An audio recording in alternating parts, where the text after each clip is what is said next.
a nerd-shaped hole, a bully-sized hole, a big honking hole in my heart. Apothecary Diaries definitely isn't one of those shows that I was expecting to enjoy as much as I did. So I first ran into this anime way back whenever there were only like 2, maybe 3 episodes, and I was like, what the heck is this? It's some brand new, like, I guess, romance. Okay, fun for them. The art looks cool. And then I later found out that it was in the similar to section to Mushishi, and Mushishi, if you do not know, is among my favorite anime, so I was like, heck yeah, I gotta try this one out. And it turns out I actually did enjoy it. And so whenever season 1 ended, I was kind of at this point where I was like, dang, I don't really know what to watch now. That was a pretty fun show. So that's why I decided to then look for other shows that were similar to Apothecary Diaries to see if it gave me the very specific feeling that Apothecary Diaries did. And that's how I ended up working on making this video. This is a long time in the making. So the criteria I followed trying to find other shows similar to Apothecary Diaries are very simple. I'll just be going through those and seeing if there's any shows that match, and if there are, we're just going to see how close exactly we can get to Apothecary Diaries, and then along the way, hopefully figure out what actually makes Apothecary Diaries such an interesting show. So the list I had from the start was simply a historical fiction taking place in a more East Asian country, a female lead, preferably, and a mystery, so it'd have to be somewhere in those criteria. So from there, let's go through the list of shows I found and see which one comes closest. Yeehaw. It's a chicken. I'll strangle it for you. No, hold on. Put Xing Xing down, you lowlife. Not you again. Fish which win a man over, I guess. What's going on again? 突然のことで準備が整いません。 Chat, does Demon Slayer count?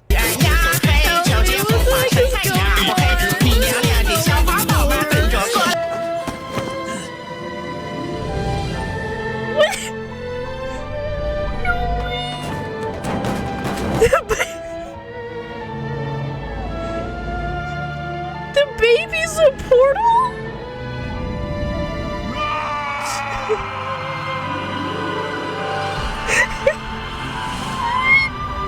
Bro, why is everyone so evil in this show?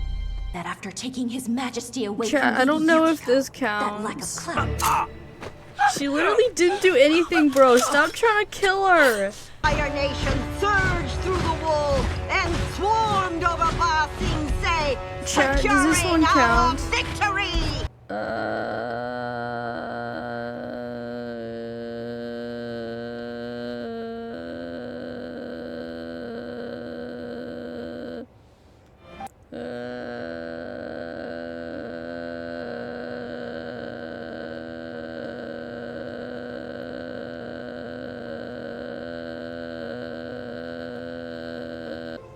Yeah, I think this one counts, chat. It definitely counts. Wait, this is just the first episode of the second season. Where's the first episode of the first season? One bed. There's only one bed. Am I going to sleep in the same bed with Lord Stop. Kudo? I mean, it's It's not gonna as be if the- I don't want to sleep together with Stop. him. Stop. I already exited. Why are you still playing the audio from the other I'm just not episode? mentally prepared. What am I even thinking about right now? Stop, please! I'm trying to play this one! Wow, so that was a bloated intro. So, Raven of the Inner Palace is a thing. Honestly, I don't have much to say about this one. I watched 4 to 6 episodes before getting bored, then months later came back and watched the last episode, and whoa! Alright, things were happening, kinda cool actually. Like Apothecary Diaries, it takes place in the Inner Palace following a series of mysteries. However, it involves a lot of magic and fights, some of which I thought were actually pretty cool. I'd probably have to say what ticked me off most about this anime is just that it expects us to care about these characters immediately, rather than making us fall in love with them as their time on screen progresses. And so when the show reveals really, really dark things like genocide and SA, it's tragic, yeah, but we don't feel much of an emotional connection. That's the importance of what I like to call on-screen presence. Random writing lesson here, I guess, but rather than overcomplicating characters, once I'm either studying or writing, I divide the sum of a character into 3 parts: on-screen presence, personal story, and plot involvement. The best thing all writers should be shooting for would be a good balance between these 3 elements. I don't really want to go into detail about all this, but I'll put up some examples of show/anime that obviously lean one way or another. Point is, while Raven of the Inner Palace clearly puts a lot of thought into its characters' backstories and plot relevance, it doesn't unfortunately hook us and make us care about the said characters all that much. Also, I hate the chicken. Don't tell anyone, but I have a soft spot for Cinderella stories. So, the prospect of a Cinderella story based in Japan with some Western influences. Very interesting. Anyways, this one really interested me one really boring evening alone with me, my nachos, and Netflix.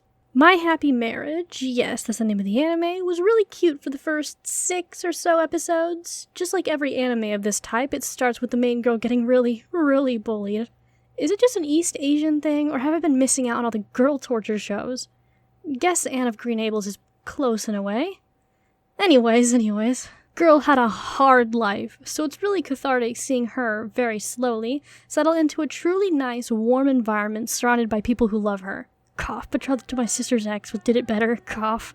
And then the Googlies attacked. Yeah, I sort of lost the plot after those strange spirit monster things started attacking everybody, and her cousin tried to join the love triangle? IDK, I was passively watching after episode 6? Dang. Wait, the whole arc was just 6 episodes? Oof. So, yeah, I don't really have much to comment on. I was really vibing with the slower pacing of the first half, so the sudden war really knocked me off my rocker. Apothecary Diaries has a small war too, however I feel there was more of a proper build-up to that, and the action mostly followed Mao Mao's POV, so it wasn't like we were watching an entirely different show. I've been running so long. Oh my gosh, he's been holding onto my neck for so long. Oh, I can't. Oh my gosh, little guy. This reminds me of something I saw in Demon Slayer. Wait a minute, the trash music cut out. That can only mean one thing. Yatagarasu. The raven does not choose its master. I like birds a lot, especially owls and magpies, so the prospect of a show centered around humans being able to turn into ravens caught my attention before even starting Apothecary Diaries. Unfortunately, it has similar problems to the previous shows, however, the political drama and mysterious antagonist was just enough to keep me invested till the end. Or at least, what I thought was the end. Yup. I was convinced episode 13 was the last one to such an extent, at least until they made a season 2, I removed it from my to-watch later list. So I come back months later, no, actually, there are so many more I missed out on. Skull emoji. Thing is, I might actually come back to this one, mostly for the birds. But also the twist villain there was so intriguing and genuinely impressive. I kinda want to see what happens next. I won't spoil though, so you'll have to watch that for yourself. While I'm vaguely on the topic of what to watch, here's a quick list of indie stuff I recommend that is all completely free. My Student Spirit by Phoenix Animation, Siren and Locke by Miranda Pla, Minecraft A Villager's Night by Avocado Animations, An Amazing Digital Circus, but I assume you already know about that one. Gilded Guy, Animation vs. Minecraft, whatever the heck Fosk X is doing, Autodale, and so many more. I'll just go ahead and hand you an ancient playlist full of Dream SMP animatics, cause a lot of those guys went on to create awesome stuff too. Hopefully, I'll be able to list something of my own among them, but I'll leave that for time to decide. Though I am working on something. A lot of things, actually. Alright everybody, please excuse the hiccups. We got a completely different editing software, completely different editing thing. I'm no longer using a script. We're freestyling it. Let's go! Gotta make this video. Alright, let's talk about my boy Gene! So basically he's this doctor guy who goes back in time and uses modern medical practices to help out people in the past. It's kind of one of those shows you'd expect to see in a dentist. Which honestly, for me personally added to the charm, just being able to imagine myself in some random dentist office in Japan or something and being able to watch this show. So for me, that was fun. I don't know what that says about the show, but I think it was pretty good, so I don't know. Though I am a little sus about the relationship this main character has. I don't really know how old he is. I think he's like in his 30s to maybe even early 40s, and then he's like got this like relationship. I thought it was just a platonic thing until the very end. Apparently they're like, I don't know, and the girl is like early 20s, like, oh, okay, I'm just gonna ignore that. Since it's been forever, I don't remember names anymore, but bro, the bromance, I gotta tell you about it. It's so cute. I don't even know what to say about it. I just think it's cute. That's kind of it. But just look at these guys. Just look at them. And the little saying goodbye to each other is just so sad. And like this, like what is it with these shows always ended off so sad? Like, bro, why are they doing that to him? The guy, he ends up like in the worst possible timeline. The main character, dude, he ends up in the worst possible timeline where he doesn't have his girlfriend from his previous life, and he doesn't have any of his friends from the past that he made. So it's just him by himself, and he's just crying, and it's literally so sad. Oh my gosh. Like, I couldn't take it, bro. It's so sad. In general, though, I would say it was, I guess I'd probably give it like a 3 point, I guess more like a 3 out of 5. Like, I did skip a few episodes. It was a little bit slow on some parts, especially since it's just so long. Like, each episode's like 40 minutes long. Like, oh my gosh. But overall, it was enjoyable. I thought it was very interesting, and it probably would have helped if I actually knew about Japanese history. So I was just in the moment like, okay, they keep pointing out all these fictional characters, and I'm just like, okay, this is, just imagine this is the historical, I mean, the Japanese equivalent of like them meeting George Washington or something, I don't know. So it's like, okay, I just gotta imagine that, but I still have no idea what's going on. So it probably would have helped if I at least had a clue. I don't think I even recorded footage of that one K-drama, because I didn't even really end up watching it that much. Like, I watched, like, maybe 30-ish minutes, and then I was like, oh, this is just, like, a fanfiction. And so I just was like, okay, I'll go read fanfiction instead or something. I don't even know exactly. But it was very much K-drama energy, where it's just, oh, it's a guy, and he's, like, an emperor dude, and he's like rich, and he's like powerful and famous. Oh, he's scary. And I'm just like, okay. Okay, anything else, bro? So I didn't really end up watching much of that. So that's my take on that show. If it's good, if you've seen it, let me know. I saw the rating, and it was mature for sexual content, and I was like, I don't really feel like watching anything with that right now. I think I'm good. Okay, the Oku's a fun one. This one is kind of crazy. It's basically like an alternate universe where it's like Japanese history, but what if there was a plague that like took out most men, so now men are like this secret there's freaking modern they're this commodity, they're basically women, but and so like everything is run by women, and the women do all the work and stuff, and men are just kind of these pretty little princesses, and so I enjoy stories like that turn the tables over, flip the ideas on their head. So I enjoy stuff like that, so it was enjoyable for me. It has, oh man, don't watch this around children. I'm sorry, it's extremely hot. It's like the hottest day of the year, bro. I am over here melting. I don't know if you can even hear the fan. It's like right behind me. Anyways, so this show is crazy. So there's a few scenes I had to skip, and I would suggest you also skip. Yeah, they're a little graphic, but it's not for like a sexual pleasural kind of thing. Like, it's very intentionally staged in this is disgusting and you should hate what's going on. So for that, I'm like, okay, cool.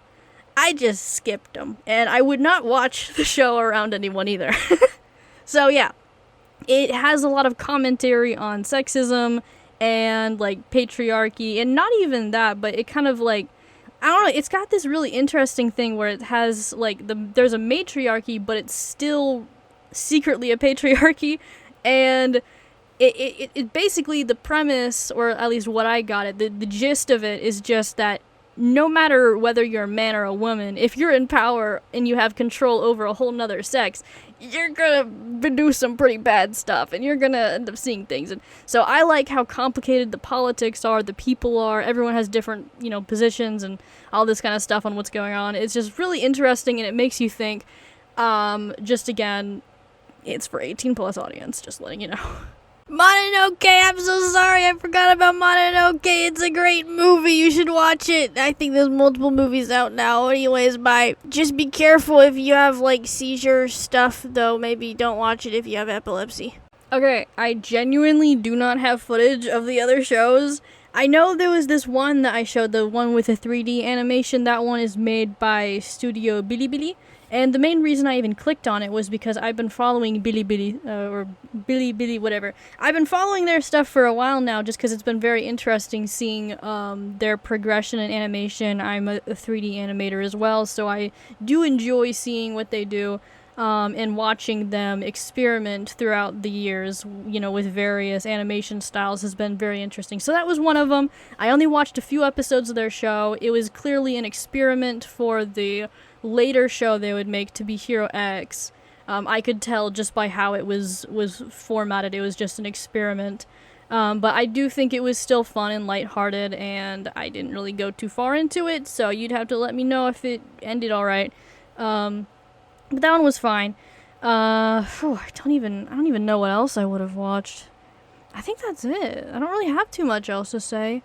Anyways, so if you watched this video and enjoyed it, you can subscribe or whatever. This is just a side channel that I keep from everyone else so I can make videos about literally whatever I want. The other channel I have to basically, everybody knows that channel. And so this one is purposely just my own thing. I can talk about whatever I want and be fine with it.